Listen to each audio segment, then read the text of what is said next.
In May of 2021, a ransomware attack shut down the Colonial Pipeline for 6 days.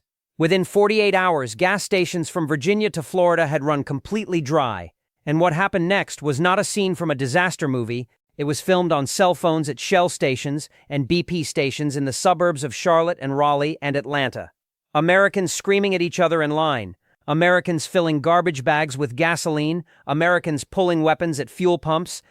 A woman in South Carolina was filmed on camera spraying another woman in the face with gasoline during a dispute over who was next in line.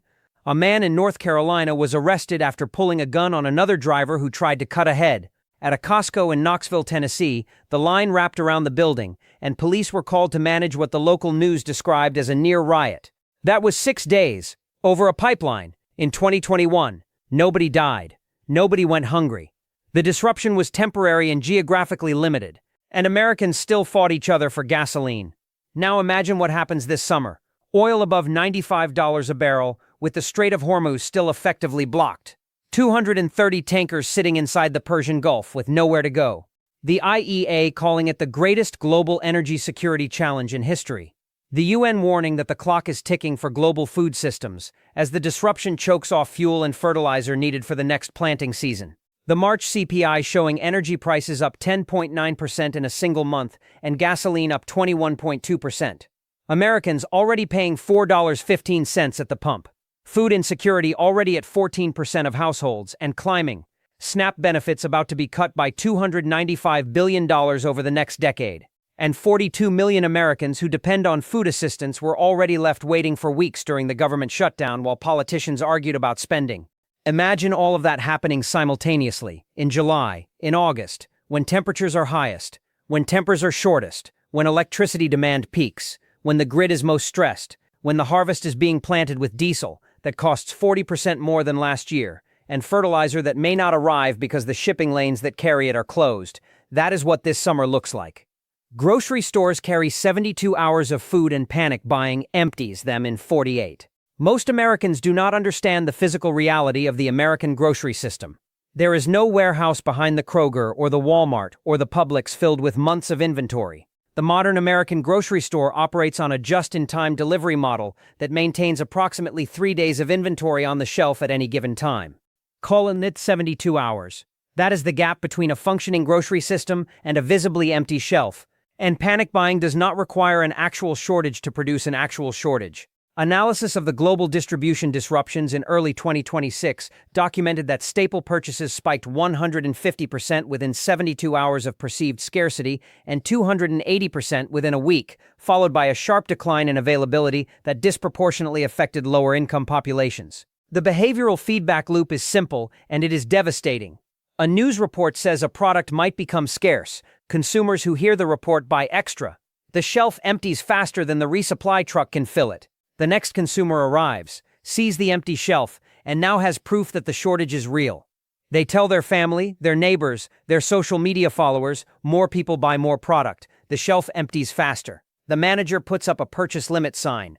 The purchase limit sign confirms the shortage in the minds of every customer who sees it. And within 5 to 7 days, a product that was in adequate supply is physically unavailable. Not because production stopped, but because demand spiked faster than the distribution system could respond. This happened with toilet paper in March 2020. It happened with baby formula in 2022. It happened with eggs in 2023. And the conditions for it to happen with multiple food categories simultaneously this summer are more advanced than at any point since the pandemic. 4 companies control 85% of American beef processing. 3 companies control 63% of pork processing.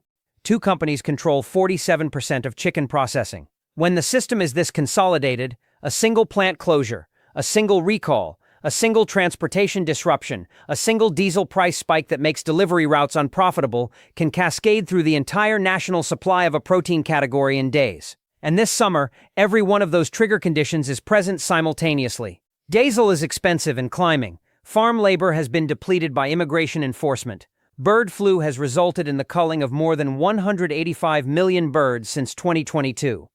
The cattle herd is at its lowest level in 75 years. And the fertilizer that is needed for the fall planting season comes through shipping lanes that are currently blocked by a war that the ceasefire did not resolve. And here is what most people do not understand about how quickly food availability deteriorates when multiple supply chain stresses hit at once. Analysis published in early May 2026 documented that urban food availability in several interconnected markets declined by an estimated 35 to 45% within a span of less than 7 days. Not because food disappeared, but because it stopped moving efficiently through a system optimized for speed rather than resilience. The distinction matters because it reveals the true fragility. There was food in the warehouses, there was food on the farms, there was food in the processing plants, but the coordination system that moves food from those locations to the shelf broke down under compounded stress, and within a week the shelves were bare. And the price response was immediate. Staple food categories experienced escalation, driven by behavioral amplification rather than production scarcity. When people see empty shelves, they do not respond rationally. They respond with the survival instinct that has been hardwired into human behavior for 200,000 years. They grab everything they can carry. They pay whatever is asked, and the people who arrive 10 minutes later find nothing. And climate variability is compounding the production stress simultaneously. Wheat yields have fallen 18% due to drought conditions in key agricultural zones. Rice output has dropped 16% from flooding. Livestock productivity has declined 12% from prolonged heat waves. These are not American numbers alone. They are global numbers that affect the global market from which America imports the products its domestic system cannot fully provide. And the global market is competing for the same shrinking supply with every other country on Earth, many of which have larger populations and fewer financial resources to bid up prices. 42 million Americans on SNAP were left hanging during a shutdown, and the next disruption will be worse. Grist reported that 42 million Americans who rely on SNAP spent weeks waiting on their supplemental grocery stipends during the government shutdown, while the Trump administration fought legal battles to maintain the freeze.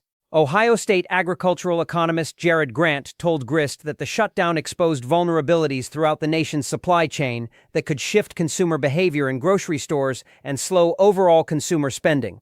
And Roger Cooley, executive director of the Chicago Food Policy Action Council, said that it was not the shutdown in isolation, but the policies that fueled the gridlock, including the loss of healthcare subsidies and the immigration crackdown that created the biggest fractures in the food system. The immigration enforcement campaign has throttled the farm and food sectors with labor shortages that risk supply shortfalls and sticker shock. Farms across California, Florida, Texas, Arizona, and the Southeast are reporting that they cannot find enough workers to plant, tend, and harvest crops. Dairy farms in Wisconsin and Minnesota are operating short-staffed. Meatpacking plants in Iowa and Nebraska are running below capacity. And the workers who have been removed or deterred by enforcement are not being replaced by American workers, because American workers have historically not filled these positions at the wages and conditions the industry offers. The result is a structural labor deficit in the American food system that is showing up as reduced plantings, delayed harvests, and lower yields in categories that depend on manual labor, which includes most fresh fruits and vegetables. And the government shutdown froze financial assistance to farmers during the critical harvesting and crop planting season. The USDA's own analysts warned that this has created potential risks to the U.S. food supply chain in 2026 and 2027, and that without adequate financial assistance, the nation's food is on track to become more expensive and more limited in supply. The SNAP cuts compound everything. When SNAP benefits are reduced, the $295 billion in cuts that will unfold over the next decade do not just affect the 42 million people who receive SNAP. They affect every grocery store, every food distributor, every farmer, and every food processor in the country. Because SNAP spending is consumer spending, it flows through the entire food economy. An agricultural policy expert told Grist that when SNAP shrinks, the whole food economy shrinks, and it does not just affect households who receive SNAP, it affects every household. The multiplier effect of SNAP spending has been documented by the USDA itself, which estimated that every $5 in SNAP benefits generates approximately $9 in economic activity. Cutting $295 billion in SNAP spending does not save $295 billion. It removes approximately $530 billion in economic activity from the food system over the decade. And the food system that absorbs that contraction is the same food system that is simultaneously absorbing labor shortages, energy price spikes, fertilizer disruptions, and climate-driven yield reductions. This summer, all of those forces converge on the American food supply at the same time, and the administration eliminated the nation's primary tool for tracking the fallout on food access. Grist reported that the Trump administration got rid of the food security measurement apparatus that would have allowed policymakers to monitor the crisis in real time. The system is fracturing, and the instrument that would measure the fracture has been dismantled. Policymakers will be flying blind. Community organizations will report anecdotally, and the scale of the crisis will not be officially documented until it is too late to prevent it, because the documentation system was defunded before the crisis arrived. Hormuz choked off fertilizer and fuel at exactly the moment. Farms need both for planting season. UN News reported 3 weeks ago that the clock is ticking for global food systems as disruptions in the Strait of Hormuz threaten to choke off the flow of fuel and crucial fertilizers needed for the next planting season, raising the risk of higher food prices and a new wave of inflation. The UN's chief economist for food and agriculture, Maximo Torero, warned that the consequences will start to move from east to west and from south to north, and that without coordination, vulnerable countries could be priced out of essential supplies. And he specifically warned against export restrictions, noting that in past crises, countries have restricted exports to protect domestic markets, which exacerbates global shortages. That warning was not hypothetical. India, the world's largest rice exporter, restricted rice exports in 2023 and has maintained various restrictions since then. Russia and Ukraine, which together account for approximately 30% of global wheat trade, have had their export capacity disrupted by war since 2022. And the Strait of Hormuz closure has now added the Gulf states to the list of disrupted exporters, not for grain, but for the fertilizer precursors and the energy inputs that make grain production possible everywhere else. Natural gas is the primary feedstock for nitrogen fertilizer production. The Gulf states, including Qatar and Saudi Arabia, are major exporters of both natural gas and finished fertilizer products. When the strait closed, those exports stopped. And the fertilizer that was in transit or in storage will sustain current demand for a period of weeks, not months. The fall planting season in the Northern Hemisphere begins in August and September. If fertilizer supply has not been restored by then, farmers will either plant without adequate fertilizer, which reduces yields by 20 to 40% depending on the crop, or they will purchase fertilizer at dramatically elevated prices, which raises the cost of the food they produce and ultimately the price the consumer pays at the grocery store. 6 to 9 months later. Either way, the American food supply in late 2026 and early 2027 has already been impaired by the Hormuz disruption, whether the strait reopens tomorrow or stays closed for another 6 months. The planting decisions are being made right now. The fertilizer orders are being placed right now. And the prices being quoted for fertilizer right now reflect a shipping lane that is mined, blockaded, and contested by 2 nuclear-capable military forces. Those prices are not going back to pre-war levels this growing season. And the food that grows from those prices will not arrive at your grocery store at pre-war prices either.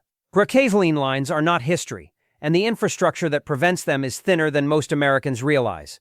Americans under the age of 50 have no memory of waiting in a gasoline line. They have no memory of odd-even license plate rationing. They have no memory of a summer where the family road trip was canceled because there was not enough fuel to get there and back. That generational amnesia is dangerous because it means most Americans have no behavioral framework for managing scarcity. They have never experienced it. And when scarcity arrives without a framework, the response is not orderly. It is primal. It is panicked. It is violent. The Colonial Pipeline incident in 2021 proved that 6 days of disruption to a single pipeline produced physical confrontations at gas stations across the Southeast. AAA data showed that Americans are currently paying $4.15 per gallon nationally, up from under $3 before the Iran war began. If oil prices climb back toward $120 per barrel, which is where they were during the active fighting before the ceasefire, gasoline at the pump reaches approximately $5.50 to $6 nationally, with premium and diesel pushing higher. And the American refining system has no spare capacity to absorb a sustained supply disruption. Refinery utilization is typically around 90%, which means only 10% of capacity is available for surge production. No new greenfield refinery has been built in the United States since 1977. The existing refineries are aging, maintenance-intensive, and vulnerable to weather events, particularly the Gulf Coast facilities that produce the majority of American gasoline and diesel. And the pipeline system that distributes refined products from Gulf Coast refineries to the rest of the country is equally fragile. The Colonial Pipeline carries 2.5 million barrels per day of gasoline, diesel, and jet fuel from Houston to the Northeast.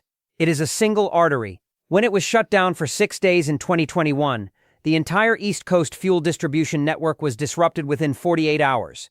There is no backup pipeline. There is no alternative route with comparable capacity. And the Jones Act, which requires that goods shipped between American ports be carried on American-built, American-flagged, American-crewed vessels, limits the ability to use foreign tankers to redistribute fuel domestically during an emergency.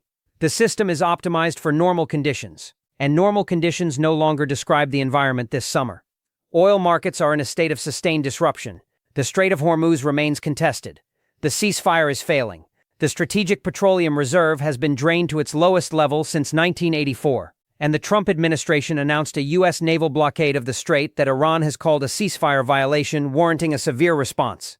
Every one of those conditions pushes the probability of a gasoline supply disruption higher, and the American consumer's response to disruption, as documented in 2021, is not patience. It is panic buying, hoarding, physical confrontation, and violence. At $4.15 per gallon, the frustration is economic. At $6 per gallon, the frustration becomes existential for the 44% of Americans who were already living paycheck to paycheck before the war began. And consider the geography of American fuel vulnerability. The Northeast depends almost entirely on pipeline and tanker delivery from Gulf Coast refineries. The West Coast depends on a combination of in-state refining and tanker imports. The Midwest depends on pipeline delivery from both Gulf Coast and Canadian sources. Each region has a single dominant supply corridor, and each of those corridors is operating at or near capacity under normal conditions. When abnormal conditions arrive, whether a hurricane that shuts down Gulf refineries, a cyber attack that closes a pipeline, a war that blocks oil imports, or a price spike that makes certain supply routes uneconomical, the regional fuel system does not degrade gracefully. It fails abruptly. The station has fuel or it does not. The pump works or it does not. There is no middle ground. And the American driver who arrives at a station that is run dry does not have a plan B. There is no public transit in most of America. There is no alternative route to work. There is no backup fuel supply. They are stranded, and a stranded American who needs gasoline to get to the job that pays for the food that feeds their family is not a patient consumer waiting for the supply chain to recover. They are a desperate person competing with every other desperate person at the next station that still has fuel. That competition is what produces the scenes we saw in 2021. And the conditions this summer are orders of magnitude worse than 2021, because the disruption is not a single pipeline for 6 days. It is a global energy system under sustained stress for months, with no clear resolution timeline.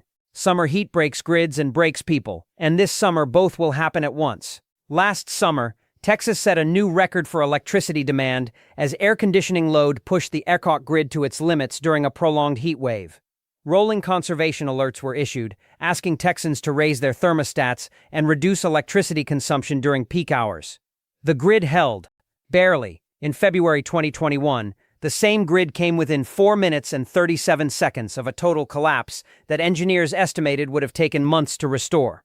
The Texas grid is not unique in its vulnerability. It is unique in its isolation, operating independently from the two major interconnected grids that serve the rest of the continental United States. But the eastern and western interconnections face their own summer stress tests. California's grid operator has issued flex alerts during every major heat event since 2020, asking consumers to reduce usage during peak evening hours when solar generation drops and air conditioning demand remains high. The Midwest grid faces aging transmission infrastructure that was designed for a climate that no longer exists, and the Southeast, which is growing faster than any other region in the country, is adding demand faster than it is adding generation capacity. What makes this summer different from every previous summer is the energy price environment.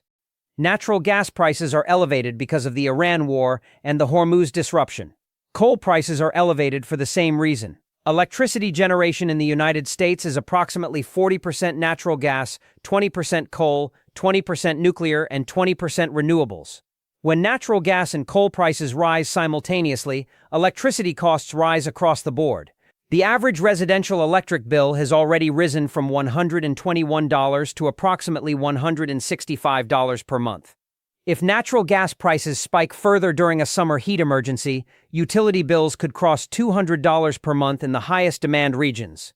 And the 4 million American households that were already disconnected from electricity due to non-payment before the war will be joined by hundreds of thousands more who cannot absorb a $200 monthly electric bill on top of $4.15 gasoline, $1,100 monthly groceries, $1,700 monthly rent, and $2,600 monthly health insurance. The intersection of energy prices, grid stress, and household financial depletion creates a summer where the question is not whether Americans can afford to stay cool, it is whether Americans can afford to stay alive. Heat is the deadliest weather phenomenon in the United States. It kills more Americans annually than hurricanes, tornadoes, and floods combined.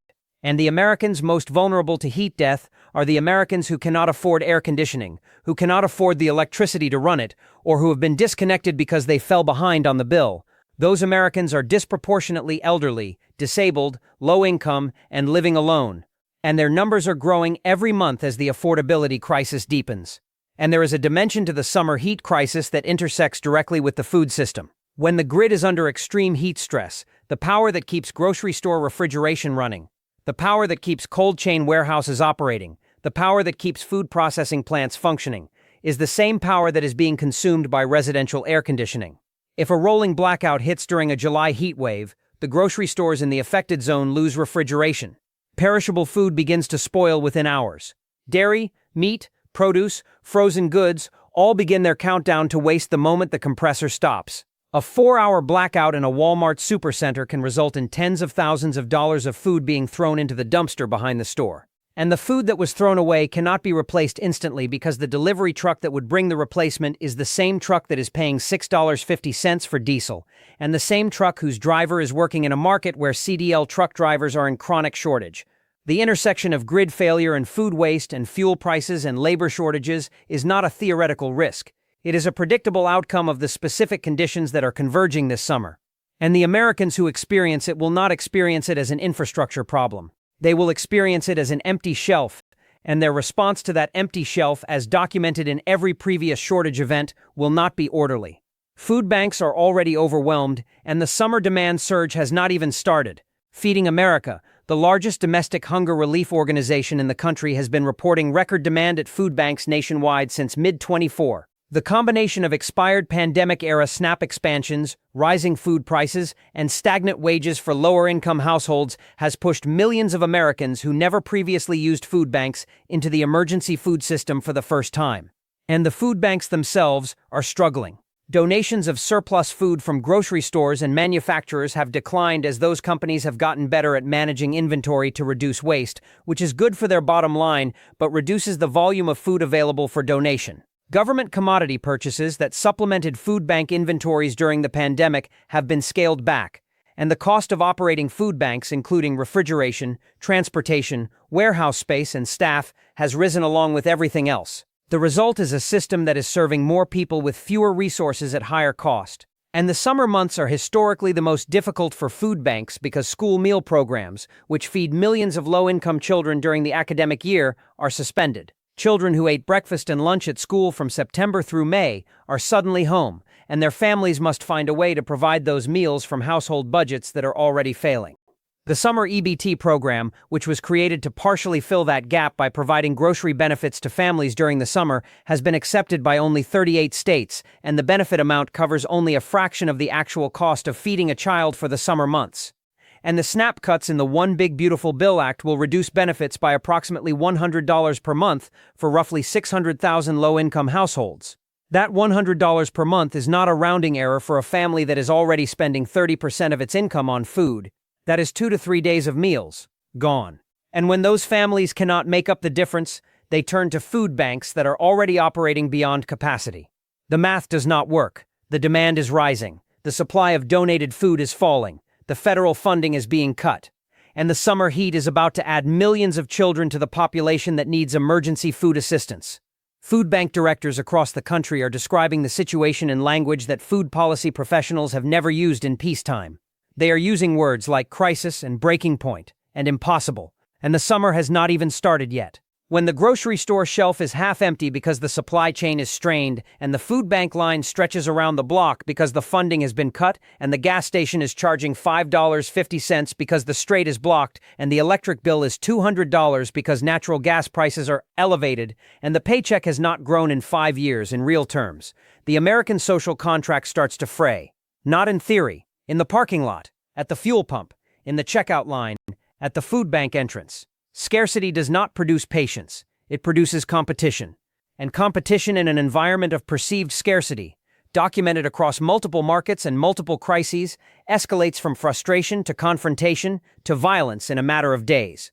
The 2021 Colonial Pipeline shutdown demonstrated this with gasoline alone. This summer threatens to replicate that dynamic across food and fuel simultaneously, in an economy where household financial reserves are at their lowest point since the pandemic, where consumer sentiment is at the lowest point ever recorded, where credit card delinquencies are at a decade high, where auto repossessions are at the highest level since 2008, and where 34% of Americans have already skipped a meal in the past year due to cost. The Americans who will fight for food and gas this summer are not hypothetical. They are the Americans who are already one paycheck, one medical bill, one car repair, one utility disconnection away from the edge. And this summer's convergence of energy crisis, food system stress, government funding cuts, heat emergencies, and price shocks will push millions of them past it. Not because they chose to fight, because the system left them no alternative. Share this video with every American you know who buys groceries, fills a gas tank, or pays an electric bill. Because the summer that is coming will test the limits of a supply chain, a safety net, and a social contract that have all been stretched to the point where they can no longer absorb another shock. And the shocks are coming. They are not theoretical, they are not speculative. They are the documented, published, forecast consequences of a war, a blockade, a snap cut, a labor shortage, a grid vulnerability, a fertilizer disruption, and a panic-buying behavioral pattern that has been studied, quantified, and proven to repeat every single time Americans perceive scarcity. The only question left is whether Americans prepare before the summer or react during it. And history tells us that almost nobody prepares. Almost everyone reacts. And the reaction at $6 gasoline and empty shelves and 110-degree heat is not going to be calm. Subscribe and turn on notifications. No spin, no party line. Just the data on what is heading toward every American household between now and September.